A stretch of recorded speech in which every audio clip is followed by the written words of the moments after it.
Hey guys, it's me, Bookish Journalist back, and thank you for the great response to my first ever booktube video.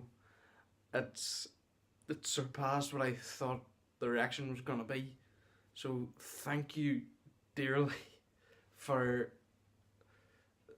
taking it actually pretty well.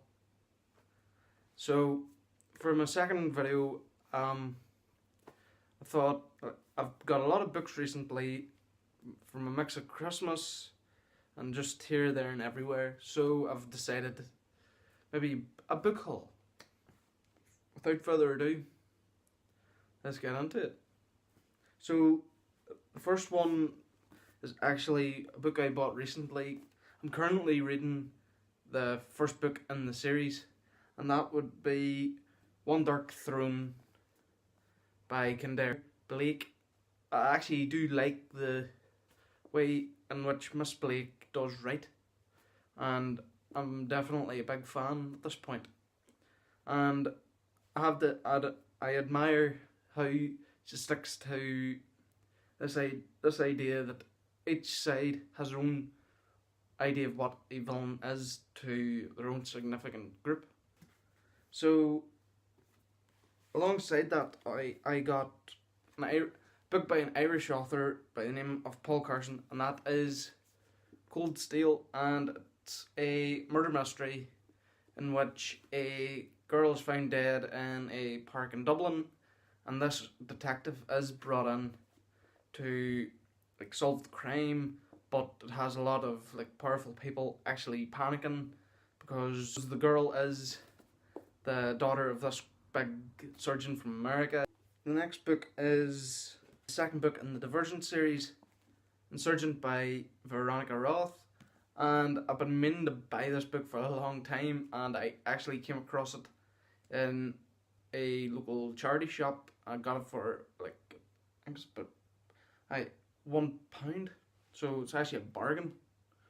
And I've seen the film, and some people have said it just veered completely away from the book completely, and I'd be in the minority of people who actually like most of that film. So when I was buying Insurgent, I also came across Go Set a Watchman by Harper Lee, which is actually the sequel to Kill a Mockingbird, as this little sticker says.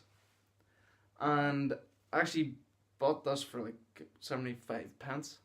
So if it's out, I have heard things about the plot and how it's completely different from To Kill a Mockingbird in a big way, but it is Harper Lee, so I actually did like To Kill a Mockingbird, so hopefully have a good-ish reaction to Go Set a Watchman.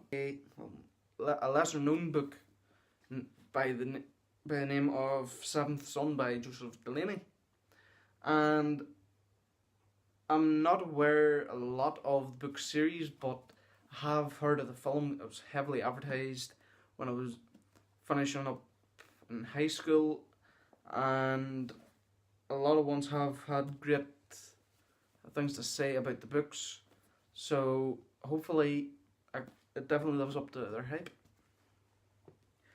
So finally, the other book that I bought was All the King's Men by Robert Penn Warren, and as it says on the cover, it has been made into a major motion picture with Anthony Hopkins and Mark Ruffalo in it, and it's basically a espionage political thriller, and it deals with how crime can affect politics, especially in this case it's a governorship election in which everybody basically is involved.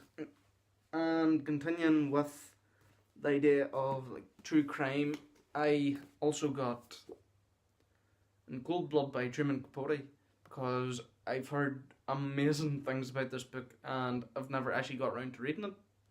So it basically means, at least now I'll actually get around to reading it, and a lot of people have said that, I think it was Riverdale, took elements from this in the way that it's like this overlooking narrative of the entire town, in the same sense that Capote does in this book, because it's basically about how people react to, in this case, the murder of a farmer and his wife and his children in 1959. So I'm hoping to actually like that one big time, because I've started going into true crime and continuing slightly with that theme.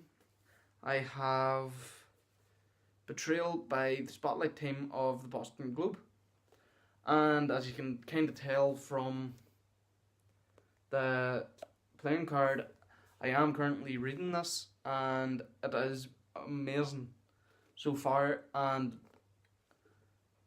I'm a big fan. I'm a big fan of the movie, and as it covers journalism, investigative journalism, and all the different facets of how to chase up leads, and uncovering information from the darkest of places. It covers the story of the journalists from the Boston Globe who did reveal that the water priests within parishes in their area carrying out abuses of their power against children, and that was being covered up. And that's the big thing that is heavily highlighted in that book. I actually learnt about these two books from the Joe Rogan Experience podcast, and they are by a sometimes journalist who most people probably remember from the documentary Restrepo, Sebastian Younger, and his book Tribe and War. And these are basically looking at how we're almost built to live in a tribe, because he actually did say on the Rogan podcast that it's almost ingrained in human nature to belong to a tribe, and he used the example of the troops that he was with in Restrepo, that afterwards they actually missed combat, and the idea of being together during combat. So I'm hoping to gain a lot of insight. The next one is, because I would love to go into investigative journalism, that neck of the woods. When it comes to the career path, I bought a book by a very brilliant British investigative journalist, John Pilger, called Tell Me No Lies, and it covers all the major investigative journalistic triumphs in the last about 100, at least 70 years, with the inclusion of Seymour Hersh and the Miley Massacre and even Watergate. And the big thing you pick up from that book is that it is important for free press to question leadership, whether it be a president, prime minister, or any leading body of a country. The next one is actually a book that I read recently by Paul Conroy, who is a photographic journalist, and it's called Under the Wire. And he was the last journalist seen alive with the great British journalist Marie Colvin, who, honest to goodness, was so tough.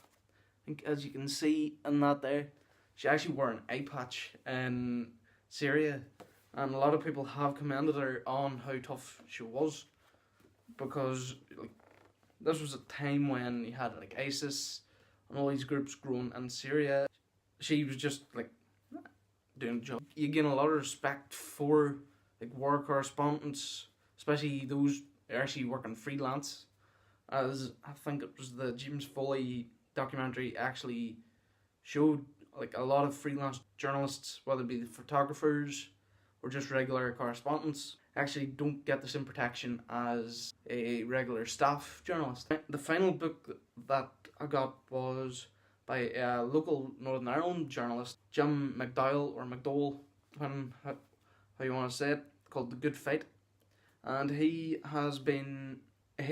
actually was a journalist during a rather turbulent time in Northern Irish history, and the big thing he gets across in the book so far, as you can tell I'm still reading, is he basically fell into it by accident.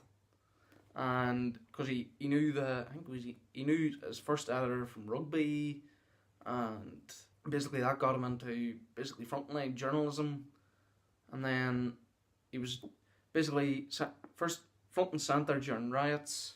So that is the book haul for this month, and thank you for everybody who has subscribed. And if you're new to the channel, click on my subscribe button down below, and see you next time.